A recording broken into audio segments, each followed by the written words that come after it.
Stone Brewing IPA.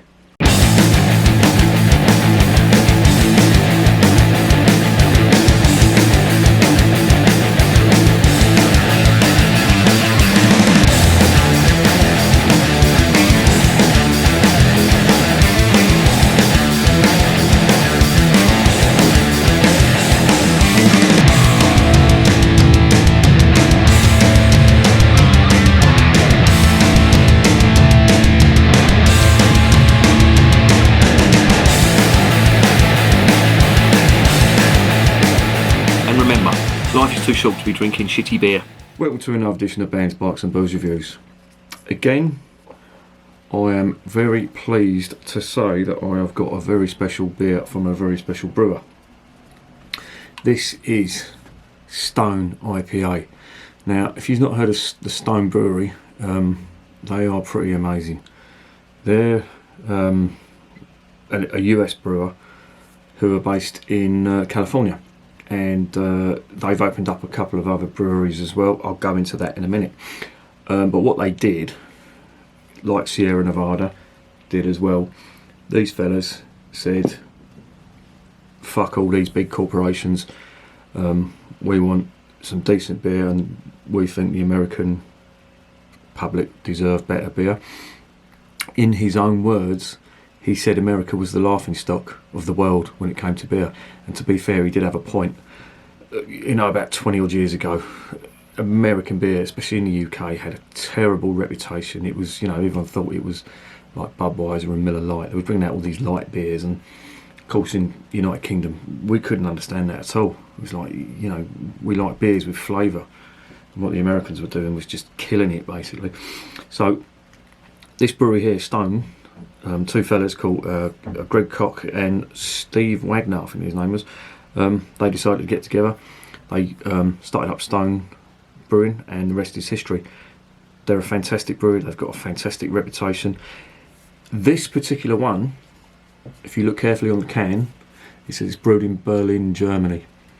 I should keep this because that has actually closed down now, and they've sold everything on to Brewdog.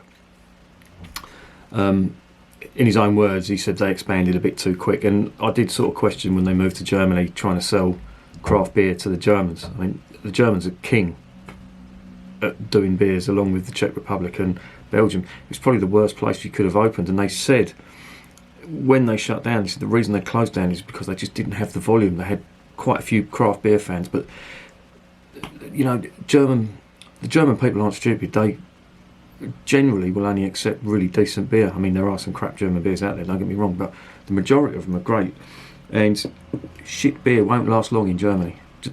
The public won't drink it. It's not like over here, they'll drink any old shit over here. But that is slightly changing now. But anyway, I'm going off on a bit of a tangent here, but yeah, this was brewed in Germany. I should keep the can because it could be worth something in years to come, because they are no longer operating in Germany. They also do an arrogant bastard ale, which I've always wanted to review, but I can never get hold of it. It's quite hard to get hold of, but I've got some on order, so I'll be doing that soon. Great artwork, great beer, apparently. So, without my further waffling, let's get this open and into a glass. Alright, what does it smell like on the nose? Yeah. Nice lemon, grapefruit, citrus, and not a lot else, but let's get it into the glass. It should be noted as well, Stone were the first ones to brew what is now known as a West Coast IPA.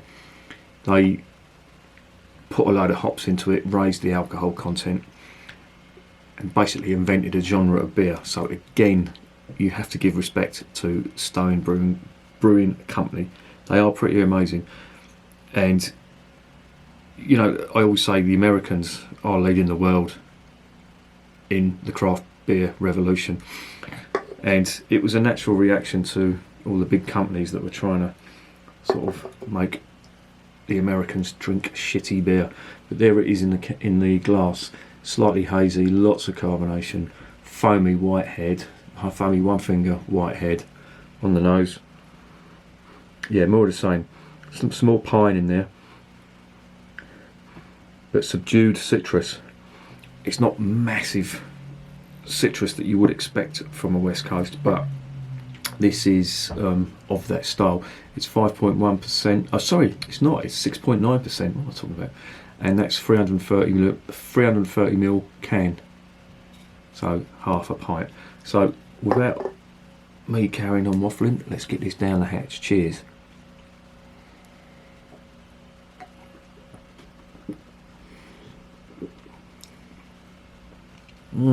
It's really good. It's really nice. You're getting, it's weird, it almost reminds me of an East Coast, but there's a lot of fruit on that, sweet fruit, like mango and passion fruit, and a bit of orange in there as well, but you are getting some big hops in that too. And I don't think it says what hops they're using, does it? Brewed in Berlin, which will no longer be done. The IPA that launched a generation of hop fanatics, yeah, they did. I mean, they were the first ones that were, ramping up the hops in these ales. Our iconic American West Coast style IPA's citrusy, piney hop character is perfectly balanced by a subtle malt presence and a dry, refreshing finish. Yeah, it is. It is, and that is really nice.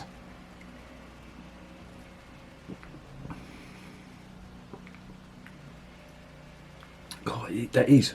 I can't emphasise how good this is for a West Coast. It's got the balance absolutely spot on. It hasn't got the massive fruit of an East Coast, but there is definite fruit in there, and that is lacking in a lot of West Coast IPAs that I've tried. Of course, you've got the hops, there's pine, there's big grapefruit, citrus in that, but you've also got the little subtle malty arse end on it as well.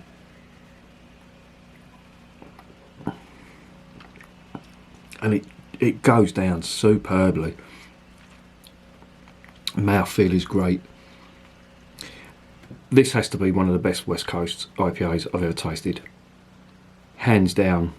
I can't think of another West Coast that will beat this. Off the top of my head now, I haven't tried them all. There is bound to be some out there, but so far from the ones I've tried, this is the best.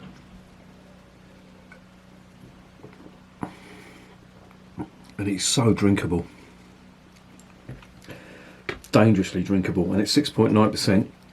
Anything could happen, and I love it.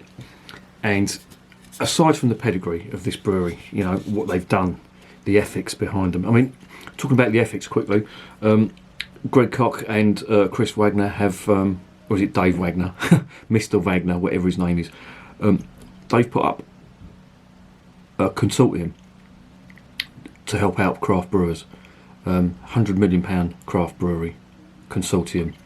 They have a non-profit-making stake in them breweries, and they allow these craft breweries to remain independent, which I think is brilliant. That's fantastic. That's sticking it to the man, sticking it to Coors and AB InBev. In fact, they took Coors to court. They took a lawsuit out against them because they were launching their Keystone beer, which this lot, Stone, thought they were trying to capitalise on their name, and they took them to court. Rightly so. These bastards, you've got to show them. I know, I always say I don't care who owns a brewery, but when they start employing tactics like that, they can fuck off. But this, for me, is going to get a 10 out of 10. Everything about this, the brewery, even if this was brewed by Brewdog and they called it a West Coast, this would be a 10 out of 10. It is that good. And I'd say snap it up quick, because it's not being brewed in Germany anymore, and you will need to find it online, and it could become rare. I don't know. Rare in Europe anyway. But that for me is a 10 out of 10. Would I recommend it? Of course, yes, I will recommend it. Asda are doing some now, so get your asses down there and buy it before it disappears. And yeah, really good. Well done, Stones. I'm going to be trying out some more of your stuff. I've got it on order. I've got the Arrogant Bastards ale, which I really want to try. That's going to be coming hopefully next week, and I'll do a review of that. And remember, Beer is working class champagne.